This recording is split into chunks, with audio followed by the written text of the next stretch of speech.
Shalom, shalom, shalom. And what a great joy to see all of you once again. And thank you so much for joining together and praying together with us for this 40 global days of prayer and fasting. And today we are on day 23. And today we continue to pray for many of the business establishment and business owners. And we thank God for many of pastors and preachers and speakers, praise and worship leaders, and prayer warriors who have been coming to join us for this 40 days conference. And we have more than 1,000 slots or more than 1,000 hours to share, to pray together. And we thank God for many of the great leaders from around the world in different continents who come and share together. And we encourage you to just come and take 1 hour or 1 hour a week for the next 3 weeks or more to pray, to teach, to fast, to preach, and to lead the worship. And together we can pray for the global unity, mission, and revival. We pray for Vision 20%. We pray that there would be in every city, there would be a prayer line, a preaching line, and worship line with Vision 20. So if you are the prayer warriors, please contact us as we are carrying out this goals of having the prayer line for every city and nation. We have the preaching line, we have the worship line for every city and nation. And thank God for God blessing us with Vision 20. And we are now ready for the social media platform to begin in July. So would you please just contact us so that we can bring the body of Christ together in prayer.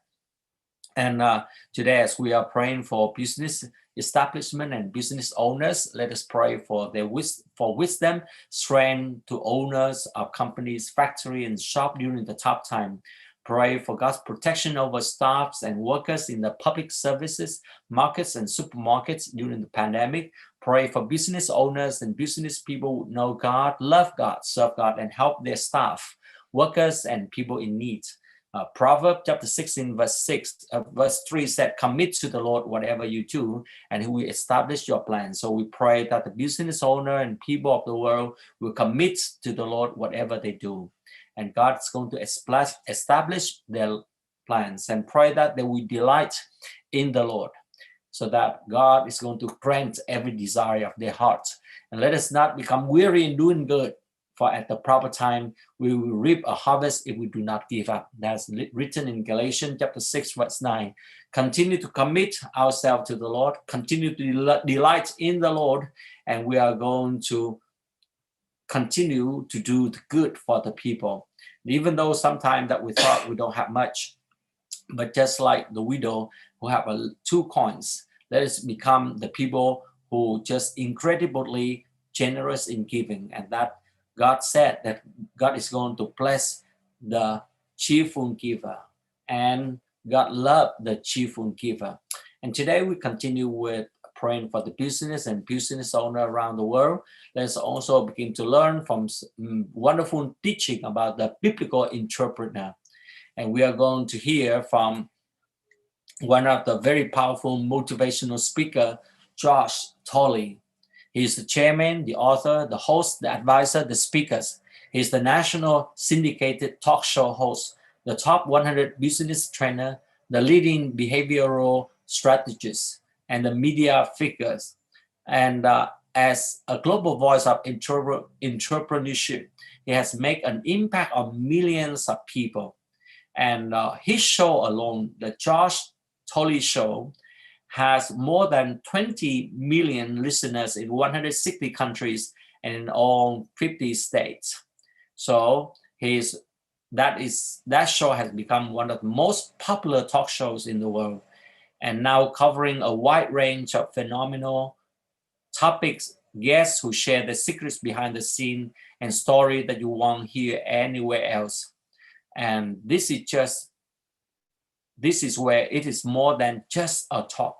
And let us begin to just pay attention and listening to the sharing, the experience of Josh Tolley today through our program. And may God continue to bless us abundantly as we learn what are the biblical teaching about business or about entrepreneurship. May God will bless us through the talk show and host with Scott Lyer.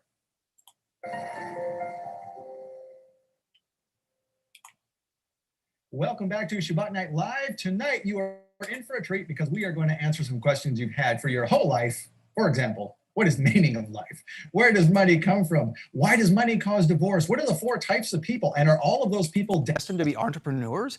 Good questions, and we have a great guest to answer those questions.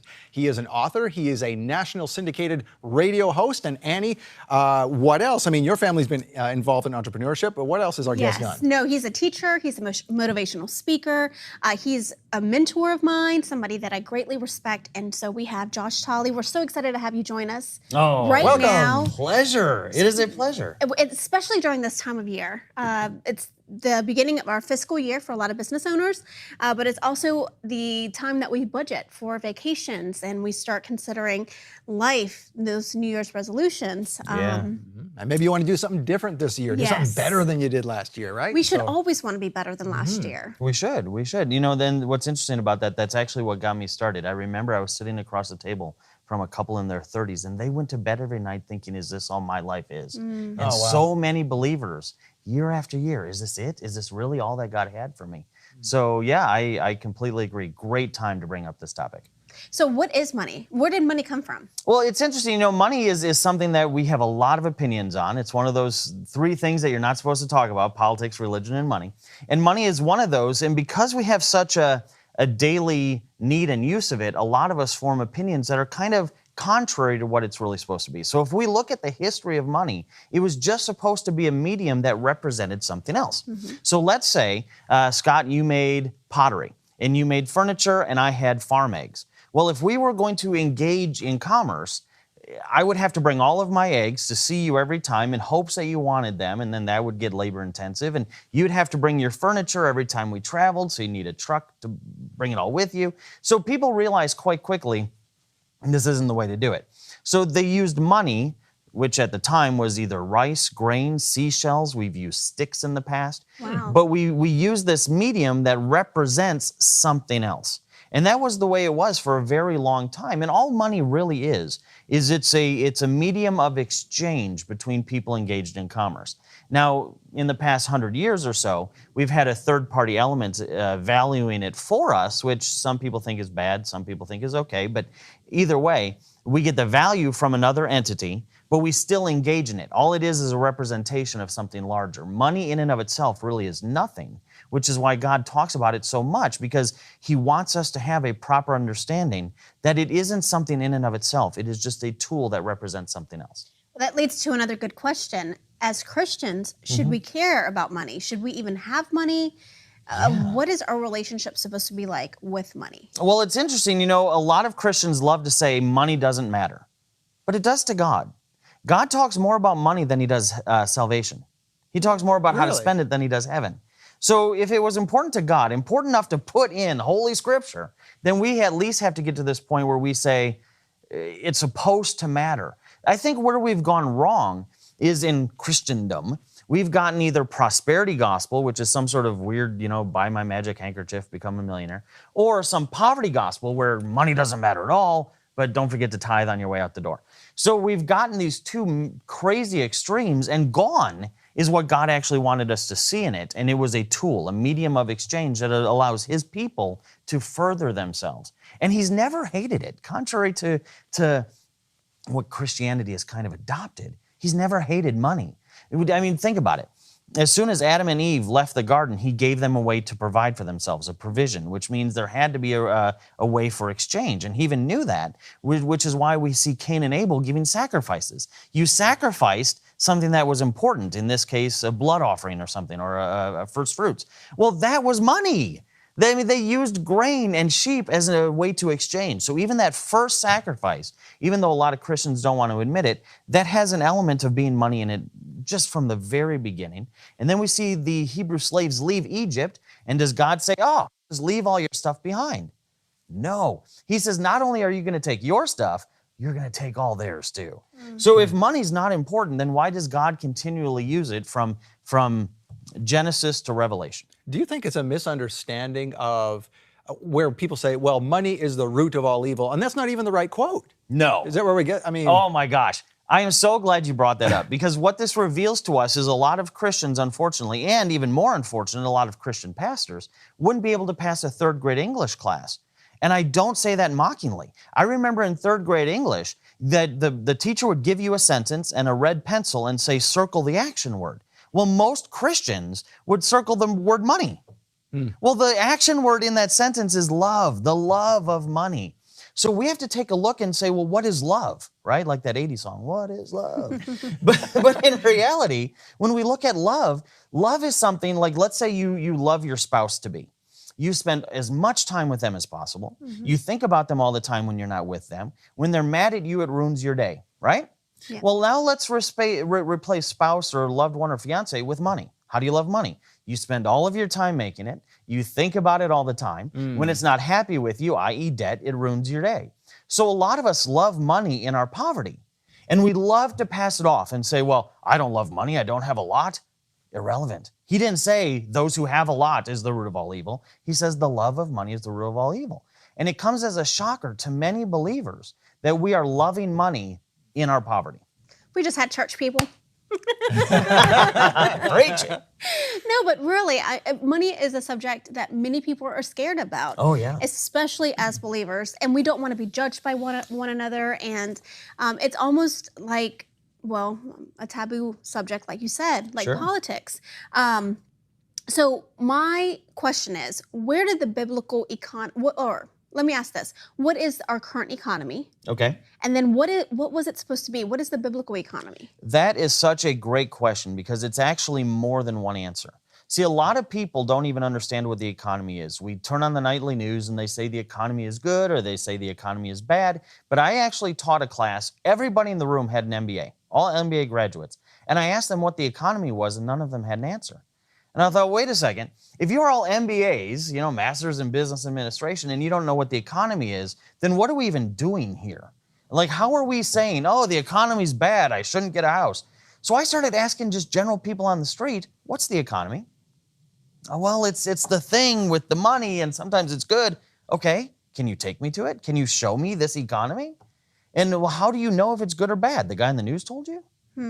So what we need to realize is the economy is really just like a thermometer.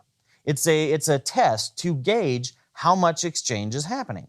The more exchange that is happening for the mutual benefit of the person selling and the person buying, the greater the economy. But that means we don't have one. We have millions. So let's say there's the American economy. It's good, it's bad, hey, whatever.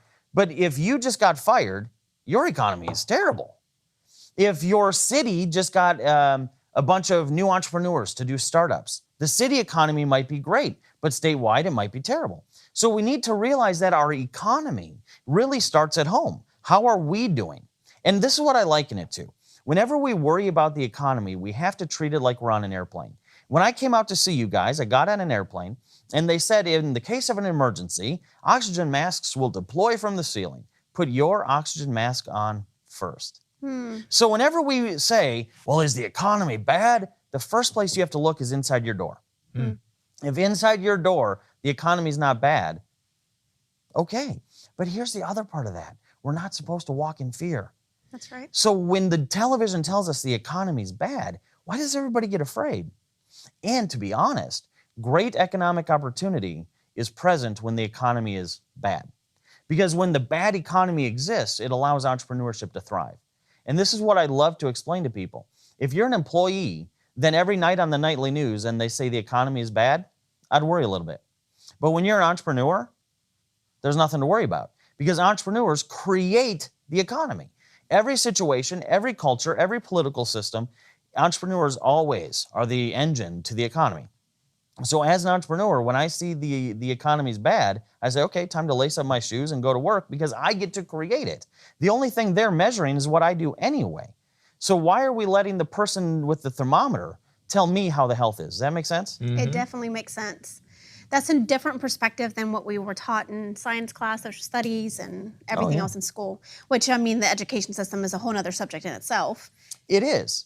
But then to answer the second question about the biblical economy, and this is where it gets really fascinating for believers. And it's something that I actually learned with Michael years ago. We were sitting together with some people from the Christian Chamber. So we see that Muslims come into a community, and with just 3% population, they can kind of take over and control the community. And to their credit, well done. I mean, you did something right, right? So with 3%, they take over a community. How do they do that? Entrepreneurship. The Muslim economy, a dollar will go hand to hand in that economy 14 to 16 times before it leaves the Muslim community and goes into the general American population. And that's how they're so powerful.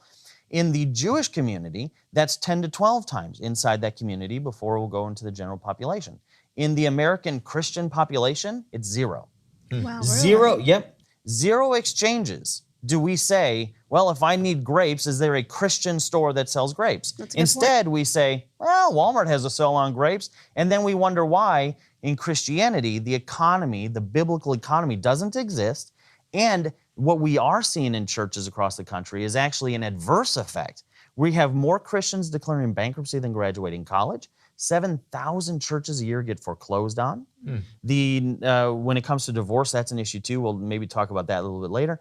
But you have tithing at all-time record lows. Why? If the Bible tells us to be in the world but not of it, then why are we suffering the consequences of the economy that the world is teaching us instead of forsaking the one that God prescribed? And that's the one we need to talk about because that's the one we got away from. I completely agree. And I see that as a small business owner. Well, thankfully, we're no longer small. But as a business owner, I see that we try to support local businesses as much as we can. Like in our household, we avoid going to Walmart or any big chain as often as we can for anything that we're purchasing for that very reason, because we want people to support us and we're to lead by example. And so we try to go into the local community or local business and support them as much as we can. But I agree with you, that's a very good concept that I hadn't thought about as a Christian. How many times do we look for another Christian business to do business with? Right. Right. And as much as we love to say to these other communities, oh, shame on you, even if we look back in history, the Jewish population would get in trouble with the host country because they became economically prosperous and everybody else was like, hey, how did you get all the money? Well, this is how they got all the money. They were entrepreneurs. And we used to teach that in this country. I have a textbook from 1929. It's a 7th grade textbook. And in 7th grade, we taught, 11, 12-year-olds? We taught them as soon as you graduate school, you start a business. That was the default career. Well, now it is completely the opposite, especially in church. So the world is telling us, go to school, go to college, get good grades, get a job. Then church is saying, go to school, go to college, get good grades, get a job. And then we wonder why we're suffering the consequences of massive employment. And then people come into church saying, help me. And we say, do the same thing the world said. Just slap a cross on it, you'll be fine. And then the non-believer says, well, why would I listen to you about anything if you don't understand how the worldly works? Which is exactly what Yeshua says. He says, if you don't understand the earthly, you're not going to understand the heavenly. So non-believers come into a church, whether it's a building or a small group, and they say, help me. And we tell them the same thing that the world told them. It's no different. It's no different. That's a real shame because we are supposed to be greater. We're supposed to be leaders. We're supposed to be the business owners. We're supposed to be kings and queens and heirs to the throne. And at very times, we don't act that way. Like you said, there's a lot of foreclosure going on right now. There's a lot of debt. Right. As a whole, as a population. I can only imagine that the Christian population is not exempt from that. No. Matter of fact, it's almost emphasized because now when I go and speak at churches, they have kiosks in the lobby where you can just, put your tithe on a credit card. You can actually get into debt to tithe. Or worse yet, you have pastors that tell you to tithe your way out of debt. Well, where's that in Scripture? So as much as it hurts, and this is the funny thing about this topic, this issue hurts. There are going to be viewers right now that feel like I just kicked them in the gut, right? Well, what that hurt actually is conviction. It is the lie leaving your body. And they're going to yell things like, oh, it's not about money and you don't chase riches. We aren't talking about riches. We're just talking about who controls you. Do you control the money or does the money control you? And right now, the money is controlling the people. There's no way to flip it, spin it. We can't argue our way out of it. The money's controlling us. And your first book, Quit Your Job or Die, which I love. I honestly love it. It's fun to read, funny to read, and just an easy read. You made a point about that very topic in one of your first chapters on being controlled by money, Right. you know, and how are we financially free and how do we know? And most of us are not, because we can't do what we want. Like you explained, you know, you're not able to live the life that you want, spend the money that you want. It's still some kind of hindrance that's preventing you from that. Yes. And interestingly enough, in the Bible, it talks about, you know, God gives the power to create wealth. And a lot of pastors will stop right there, but there's a comma there and it continues. And as we know, there were no commas. So what does the rest of the sentence actually say? It says, I give you the power to create wealth as a sign of my covenant. Well, are we not still under a covenant? So how does this sign go away? But people, again, will want to reject that and say, well, it's not all about money. It's not all about money. I agree. It's not. But then stop working 40 hours a week for money. And this is where we get a little hypocritical. We love to say, well, money's not important. Then why do you leave the important things in life to go make it? That's a good point. And it's funny how the people who tell me that money's not important are the people without it. Every billionaire I've ever met says, Josh, I don't even think about money. Money at that point becomes like air. When you have enough of it, you don't think about it. But I hope to get there one day. you're on your way. But when you don't have any of it, it's the only thing you think about. And as pious as we want to sound, money's not that important. Well, as soon as your kid needs new shoes for school and you have to think, well, what do we cut in order to get them? Yep. Money has become important. As soon as you have to have a water pump go out on the car, and because of that, you can't make it to go minister to somebody, money has become important. And what's almost just a stick in the eye, sort of hypocritical, is I went and spoke to a room full of men, Christian men. And I said, okay, men, how many of you have children? Oh, hands go up. If your daughter came home and said, Daddy, I'm in love, I want to marry this guy, what is the first question you ask him? How are you going to take care of my daughter? But I thought money wasn't important. You know, why does Jesus say, hey, when I come back with what? Mistas and apodidomai, payment, repayment. Wait a second, so why does he even say he's coming with something to give you? So we have to really grasp this and kind of put on our big boy pants, because the reason why faith is dying is because we have abandoned this issue. We've left it to people on the poverty or the prosperity gospel, and we've vacated that property, so to speak. So of course that's the only two whacked out messages they're hearing, and they're not hearing the truth. And my position is God would rather have you poor, living under a bridge and with your family, than employed 40 hours a week without them. So when people say, oh, are you preaching be rich? Not even close. What I'm preaching is stop letting money control you. I'd rather have you broke and in God's word as opposed to chasing money 40, 50 hours a week. Now, there's a question I've got. It kind of relates to the whole, you know, our churches are falling apart. Less and less people are going to church. You see that especially in Europe. Do you think there's any tie between that and then when you go to some Christian businesses that they don't get it? They think that people will just come to them because they're Christian, but they don't do a good job. Right. Is there some connection there where there's sort of a laziness that because we're Christian, it'll just happen and we don't have to try? Yes, and that goes beyond just being Christian too. There's just a general laziness. We have become an internet-addicted sort of society. We think, well, all I need to do is create a Facebook page or a Twitter account and money cometh. No, you still have to be a skilled business person, which is why God says so much about being a business person. It's funny, quit your job or die is half the size of evangelpreneur. Evangelpreneur takes what God actually said about how to be a business person and puts it into context. So if we're going to study the skill set that Paul had, that Luke had, that Matthew had, that John had, that David had, well, that's a skill set that we used to teach in churches. We really did. We used to teach how to be an entrepreneur. Because everywhere west of Jamestown in this country, every church is the result of entrepreneurs. They knew it was important, and we've abandoned it. So one thing that I want to share is, you know, we came from Mexico. My family and I, we were immigrants, and we came with just clothes on our back, and we actually slept on my father's boss's floor for like 6 months when we first arrived, and then we moved into an apartment where we had no bed and shared a can of food. I mean, it was that intense. And what I'm getting out of all of this is about creating your destiny. Yes. And that's what my parents saw the struggle, and they said, no more. and started their own business. Now with blood and sacrifice, a lot of hard work at the very beginning, but we've never been in need since. And that's how my husband and I too. I mean, we own a business, and that's how it was ingrained in us. Both my husband's parents, both mother and father, own their own business. That's just what we grew up with. We grew up with knowing and understanding that it's going to be a struggle, but it's worth it in the end because you have so much more freedom, not just financially, but you have freedom to take time off. You have freedom to go in late. You have freedom to go to your kid's recital if it's in the middle of the day. And freedom to, as you mentioned, talk on your phone.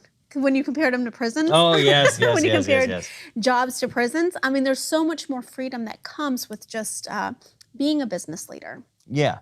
And what I like to point out, too, is the parable of the men with the talents, right? What happened to the guy that just buried it? Nothing. Yeah. He was Not reprimanded. only was his taken away, but he was kicked out. He was punished. And his stuff was given to somebody else. Well, that's what we do. We say, money's not important, so I'm just going to bury it. I'm just going to work 40 hours a week, abandon wife and kids, and money's not important. Well, good luck with that.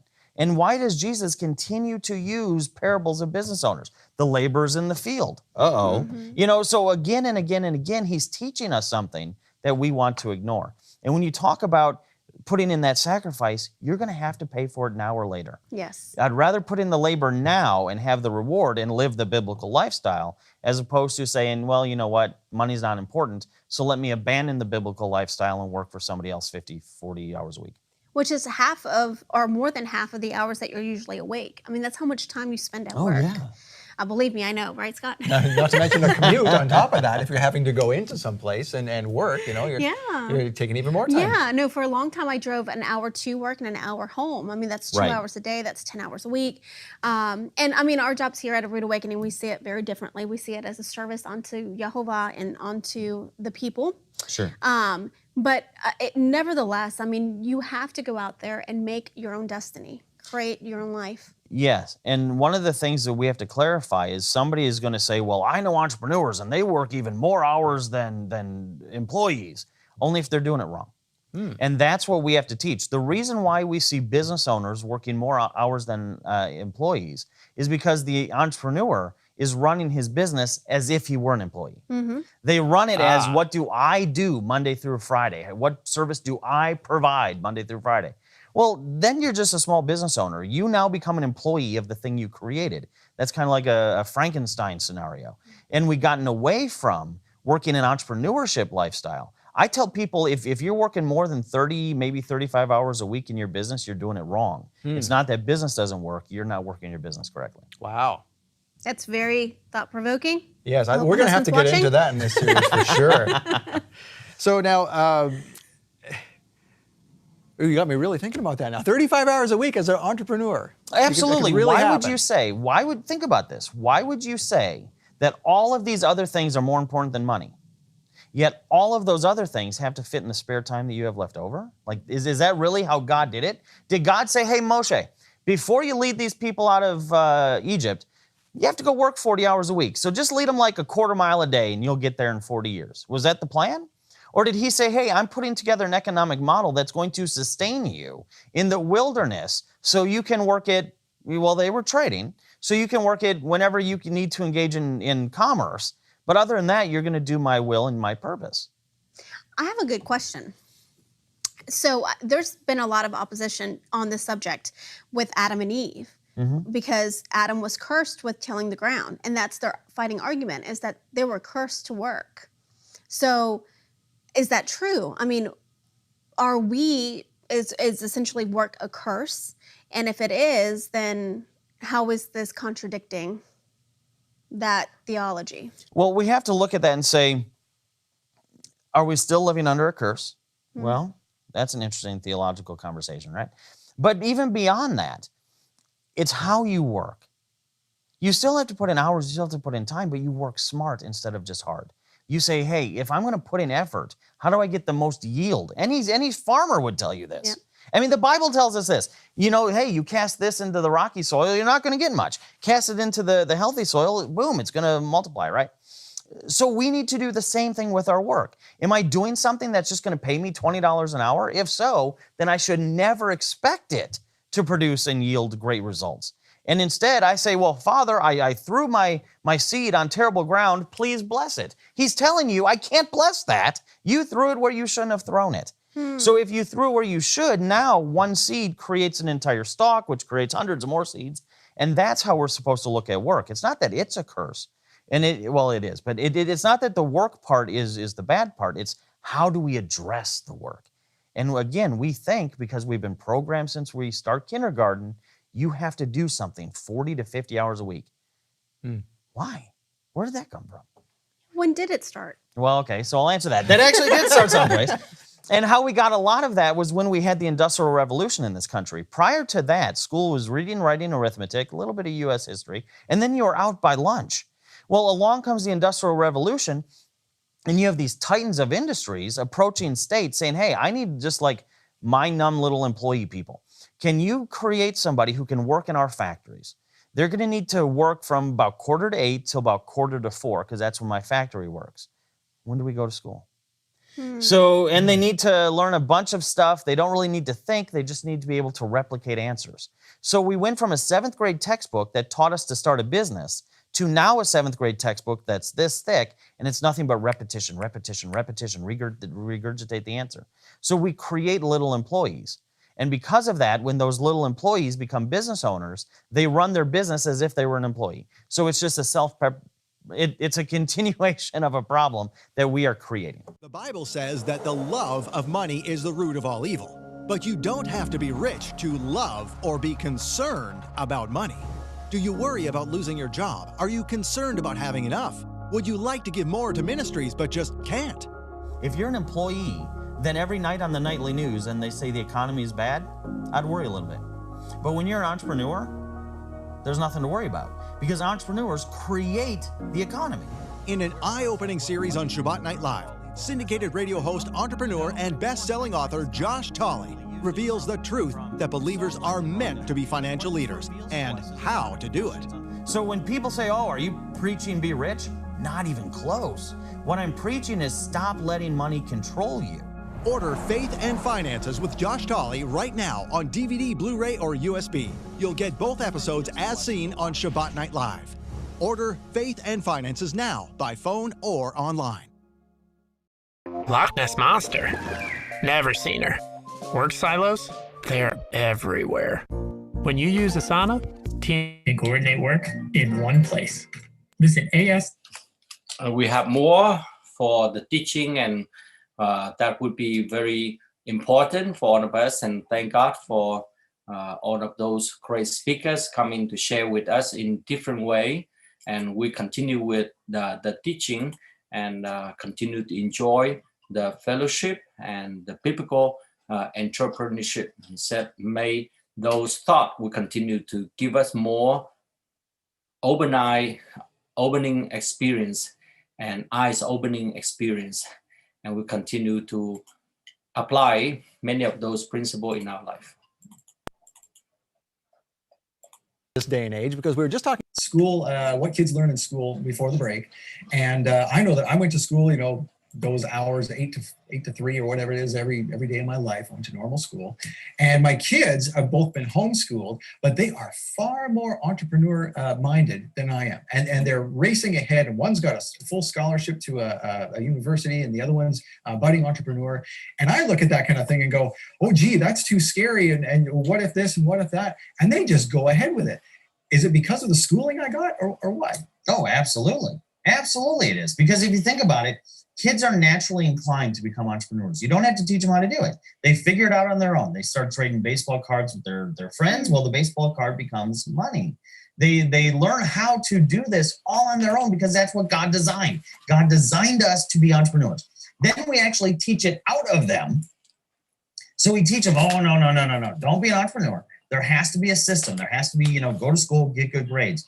Well, there's a reason why even this past year, Vanderbilt University followed around a ton of valedictorians and salutatorians, whatever, second place people. You can tell I wasn't one of them. And they followed them around and said, okay, in 10 years, where do these people end up? And they found out that these people end up in a pretty precarious situation because they left school thinking there had to be a way to just replicate answers and keep getting rewards. Life doesn't work that way. And what they found was that A students worked for B students worked for C students managed the company that the D student owns. And your odds of becoming a millionaire are actually higher. No joke. Your odds of becoming a millionaire are actually higher if your grade point average was under 2.5. Because what you had to do is you had to get creative when it comes to problem solving. You had to. In order to even get the D and get the diploma, you had to become creative. So now when you're in life and you have to pay rent, you automatically start to think, how do I get creative? And you start businesses. And it's such a powerful tool and a great example of this and how we've lost it. So in 1929, like I mentioned, we had that textbook that taught kids, unless you were the dunce in the corner with the dunce cap on, you're going to leave and start a business. The dunce goes and becomes an employee. So we went from that to everybody's going to be an employee. Well, in the mid 80s, when that generational switch is taking place, we're on the second generation of teaching everybody to become an employee. Legos almost goes out of business. And when you look at Legos, toy that's been around forever, they're thinking, well, they're still kids. Why are we going out of business? And what they discovered was nobody's playing with them because we taught the kids to lose their imagination. Wow. So then there was this guy at the boardroom of Legos, and he says, well, tell you what, guys, before we close this puppy down, just give me a month or two. Let's treat them the way they're being raised. If parents are going to raise little employees, let's treat them like little employees. So they came up with the first Lego kit that was something. See, before you could just buy a tub of Legos and make whatever your little imagination desired. We lost our imagination, so they released the pirate ship. So now in this box, this is what this is, kid. Be an employee, follow the instructions, and that's your playtime now. Now, if you go to a big box store, you cannot buy a tub of Legos. They're all kits because we're raising little employees, so now they're even playing like little employees. But when you homeschool kids, it's way different because now they're figuring things out on their own, and they have this natural tendency to want what God provided, which was entrepreneurship. And it's funny how Christians love to criticize this topic and say, well, I trust the Lord to provide. Great. But the Lord loves us more than he loves a sparrow, right? Well, a sparrow doesn't just get to sit in his nest and magically, poof, birdseed ends up in his gut. He has to go out and get what God provided. Well, entrepreneurship is that tool. That is how you go out and get what God provided. Because if you're an employee, the only thing you're getting is a portion of what God provided your boss. So then that leads into an entirely dark place where we realize not only are we teaching our kids incorrectly, we're living incorrectly. And the Bible tells us, do not be unequally yoked. And we love to say, well, that has something to do with marriage, right? Oh, that's marriage. Yes, it applies to marriage. But as listeners and viewers of the show know, Michael goes a little bit more in depth in that and actually talks about yoke is a method of work. When you yoke two oxen together and they're not equal, one pulls ahead and breaks the neck of the other one. You actually kill the other ox. Well, okay, let's look at it from a work context. Let's say that I'm working for Annie. And just for example's sake, I say I'm the believer, money's not important, but I'm going to leave my wife for 40 hours to go make the non-important thing. And she's paying me. I am now yoked to her. What is she spending the money on? How many believers say, well, the Bible's important, yet never interviewed their boss to say, hey, boss, are you even a believer? Because think about it. If your boss is not a believer and they're spending money on drugs or prostitutes or whatever, then that means in order for me to pray to God and God, please bless me and give me a raise, my boss would have to be blessed by God, right? Yeah. So God would have to bless my boss in his sin in order to give me a raise. Find that in scripture. And this is what we're talking about when we talk about unequally yoked. But again, people are probably nervous in their seats and yelling at the TV right now because they're mad. And the reason they're mad is because it's the truth and nobody likes the truth. But what do we know about the truth? It sets us free. So it's one of those painful topics that we have to talk about. And unfortunately, because we haven't, we've gotten to the place where we are.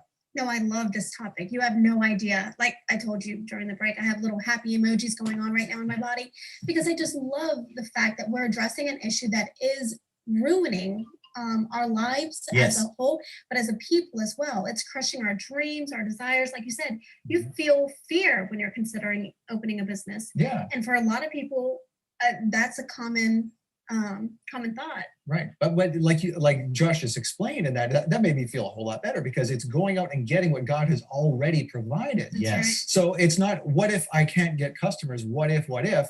Never mind the what if. It's already there. Right. If you're a believer, it's intended for you, waiting for you. And you can't tell me that God is with you in all things except business. So God is now your business partner. And there might be people say, well, yeah, but I had a business and it failed once. Employment is guaranteed to fail. There's no success option with employment, because you only have three options. One, you die. Two, you retire and get a pension that's never going to work. And if we had time, I could explain how no pension has ever kept up with inflation. Or three, you get fired. So all three options, the only three options that are possible at your place of employment, lead to failure. So when we see a business and they say, well, I tried that once and it failed, great, try again. That's right. Because at least this one holds the potential to succeed, whereas employment doesn't even have a shot. And then if you're going to be somebody who doesn't have the spirit of fear, but spirit of God, then you have to start saying to yourself, well, then what am I actually afraid of? That he's not going to catch me? This is why he says, I'm a light unto your feet, not unto your path. Because he wants you to take a step right where you see your next step, and that takes faith. And that's what we don't want to do. If you look at most Christians, why don't you start a business? It's too risky. So you'd rather find security in your boss as opposed to security in your God? Good luck with that. Now, if we may, can we get into the 4 types of people? Absolutely. This seems like a great opportunity. You sort of Sure. set the stage here. So there are 4 types of people, and that end up in employment or making money one way or another. You're either this one, or this one. Yeah. What are they, and how do we determine where we fit? Well, here's the interesting part. When I went to my Strong's Concordance and looked for employee, I couldn't find it. So I needed to figure out, why isn't an employee in the Bible, right? It's not in the Hebrew, it's not in the Greek, it's not in the Aramaic. So when I started researching this, I realized there's only 4 types of people in the Bible: masters, laborers, servants, and slaves. Masters, we understand, he's the rich guy on top of the hill. Got it. Slaves, we understand, don't have a choice, right? Because you're whipped or whatever. You don't have an option. But that leaves us with 2: servants and laborers. Servants were not slaves. Now, this is a very big distinction. We love to say that they're the same people. They're not. Now, before we get into what it is, we need to get a little bit of context. The book of Matthew tells us that you cannot serve God and money. Not that it's a sin, or not that it's a nan and a boo-boo. It says you cannot do it. It's impossible. You'll either love one, hate the other, hate one, love the other. So you cannot do it, okay? Now that we know that, let's go back to what a servant is, because if it's telling us that we cannot be a servant to God and money, again, circle the action word. What are we doing? Hey, we're being a servant. So let's figure out what that is. A servant in biblical times,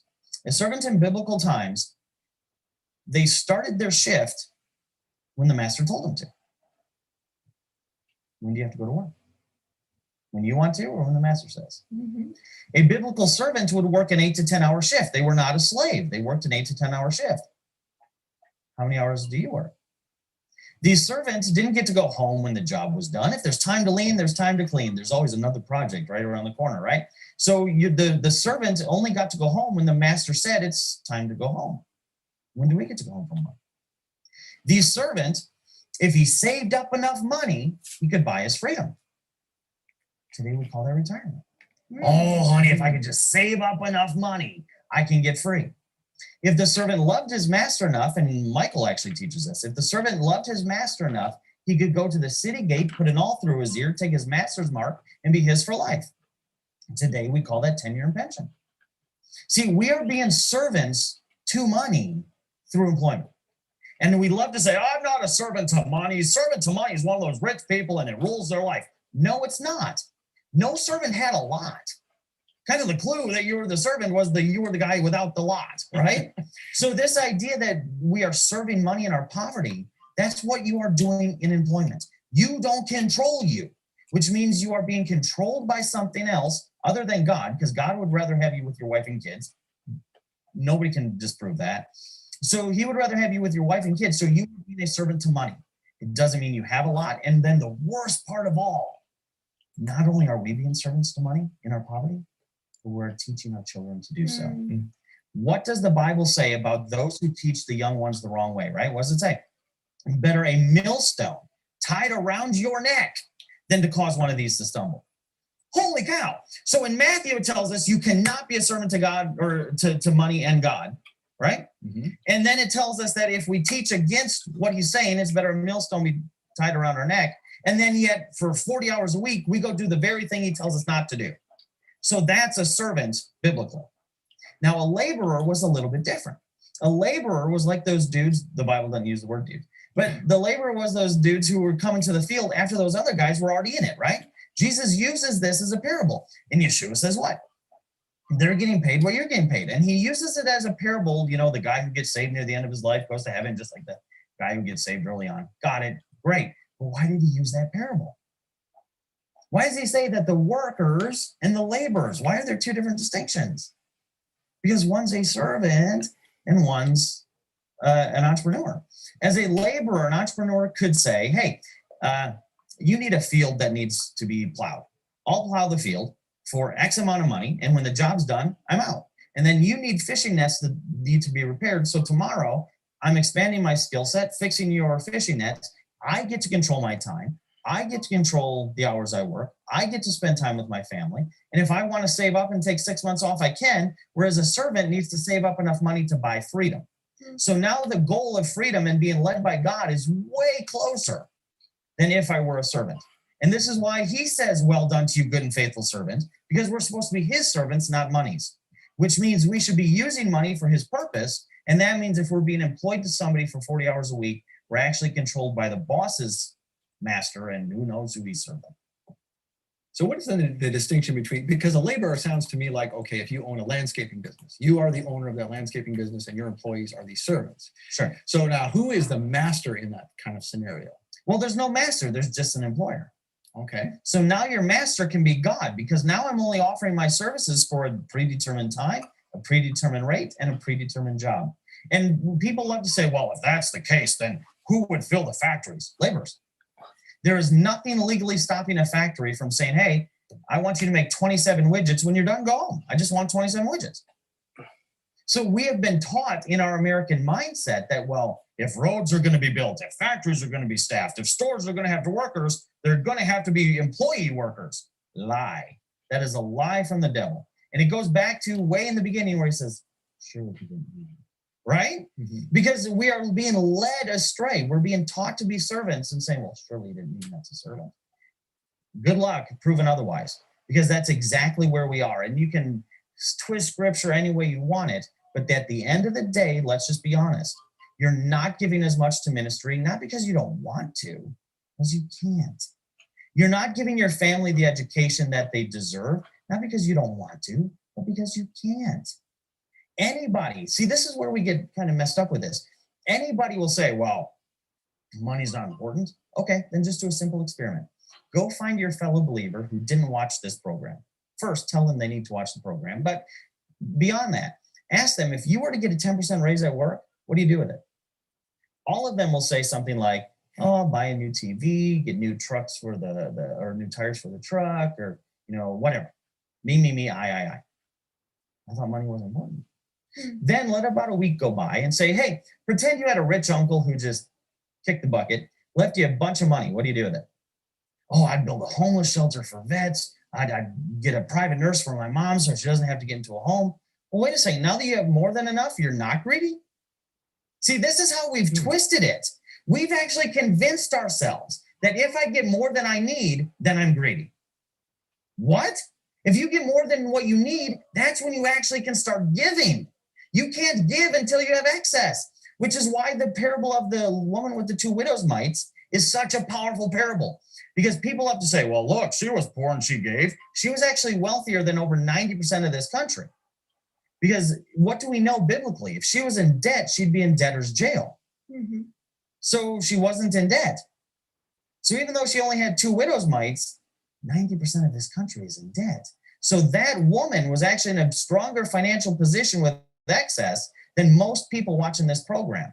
But yet we've twisted and lied to ourselves. And we said, oh, well, I'm doing better because I can charge it and I can get a mortgage. And where are any of these things in scripture?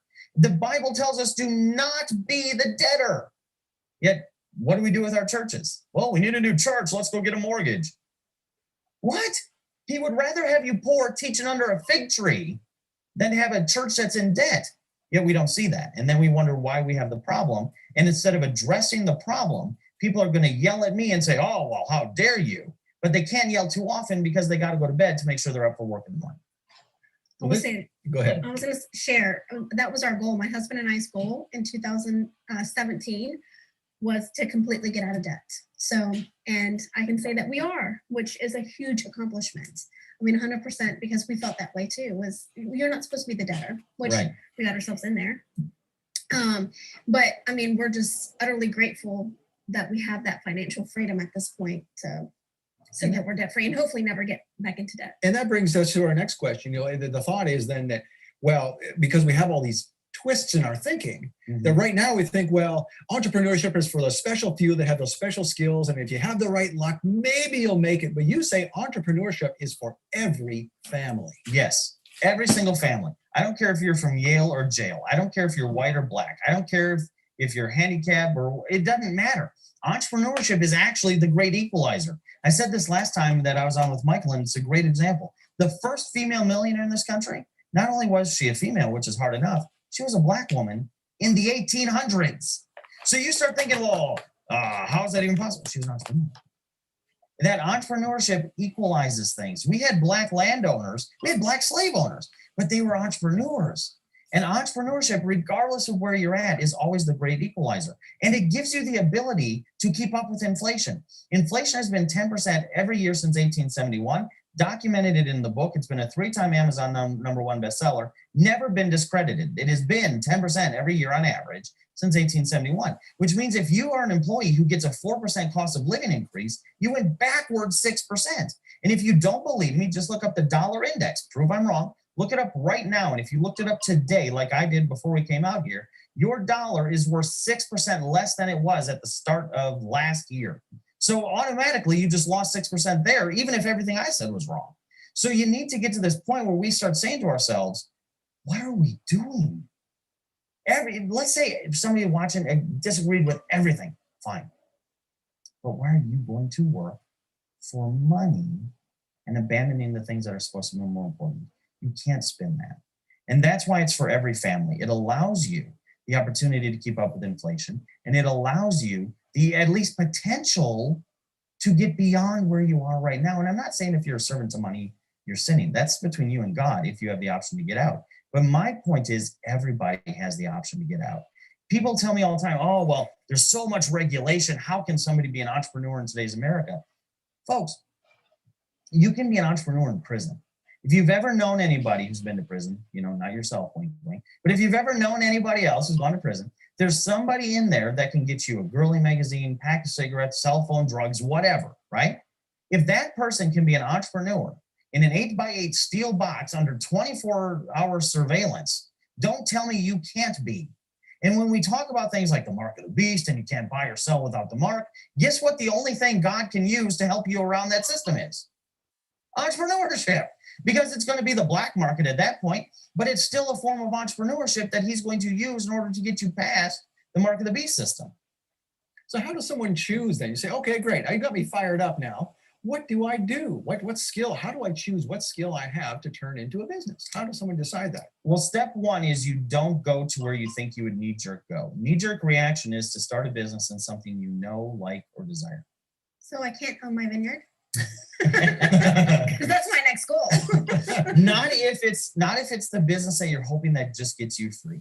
I had a guy tell me once that, Josh, can you help me start a business? I said, sure. What do you want to do? Well, I want to own a bed and breakfast. I said, great. Do you have 300 grand that I don't know about? He says, well, no. I said, well, then don't do it. Well, see, I knew it took money to make money. No, it took money to own bed and breakfast.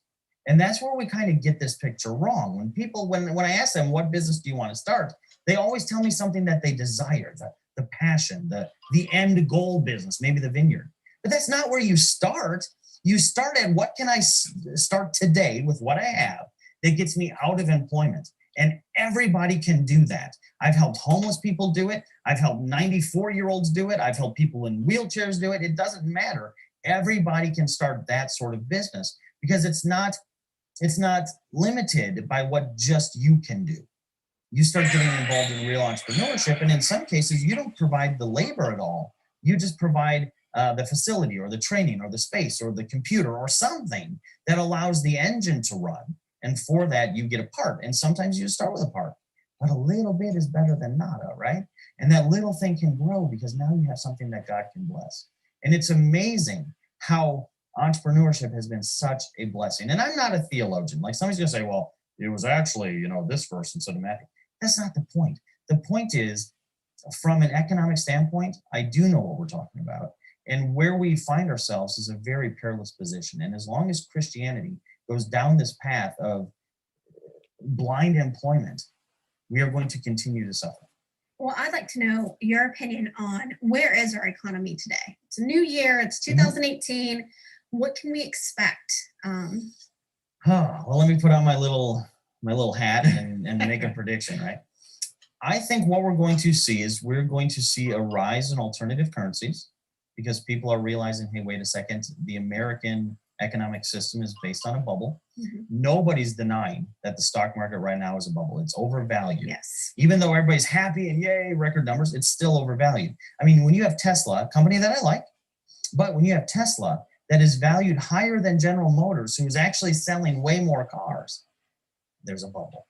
And it is going to correct itself. So you're going to see a rise of alternative currencies. Some are hour-based, some are crypto-based, but there's lots of them. You're going to see a rise of that. You're also going to see a call for more massive employment, which is always a bad sign. I don't care how people vote politically, but when both parties are saying, hey, we want to be the party of bringing mass employment back and jobs, that can only consume an economy. No economy can last more than 3 generations if it's based on employment. We are now in that 3rd generation. So what I would say that the people watching this program and reading their scriptures are going to have to look for a godly solution. And that godly solution is to start creating a culture, which is something we don't have. Christians look no different than non-Christians, right? So we'll create our own culture, and in that, start creating our own economy too. And we see it throughout cultures. I mean, I was just meeting with one of our associates who is from India. And he says, well, in India, we don't have to go to the banks. We have what's called a chitty. And a chitty is where they have people in their community all pour into a pot. Let's say everybody pours in $1,000. So now there's $50,000 in a pot. So now we have $50,000 to start business 1. Now next month, we have $50,000 to start business 2. And he says, this is why my culture has so many entrepreneurs. This is why you don't see a lot of us working at the stores for 10 to 20 hours, $20 an hour. We're all starting businesses. So we have to get to that. And that, if we see that in 2018, it's going to be a good year. That's actually very common in the Latin American community as well. So I've actually done it a handful of times with me and 10 other people. And we do it for 10 months. We all commit to $1,000. And at the end of it, you get $10,000. It's a huge chunk of money that you can do whatever you want with. So, and that almost brings to light the wrong thinking we have in America about independence. Yes. Everybody being independent. We're not independent. We need to be interdependent, where everyone puts something in so that we can all benefit eventually. Mm-hmm. Well, and that's why God created tribes. I mean, you have to remember when Israel wanted a king, he actually said, don't do it. Don't do the king thing. Don't do it. He created tribes, and tribes work exactly like that. And that's why we see cultures who come into America are so successful when they stay tribal. They stay tribal on purpose, and it allows them to thrive.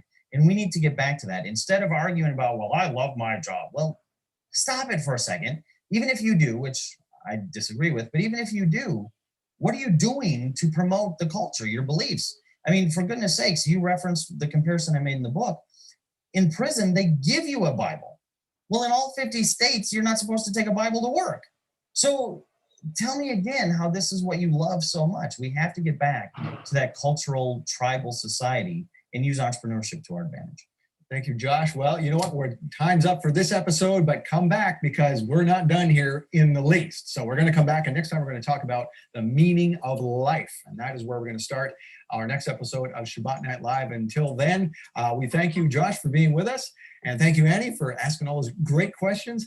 And I can't wait to learn more, and I bet you can't either. So until then, until next week, we'll bid you shalom, shavua tov, and we'll see you next time on Shabbat Night Live.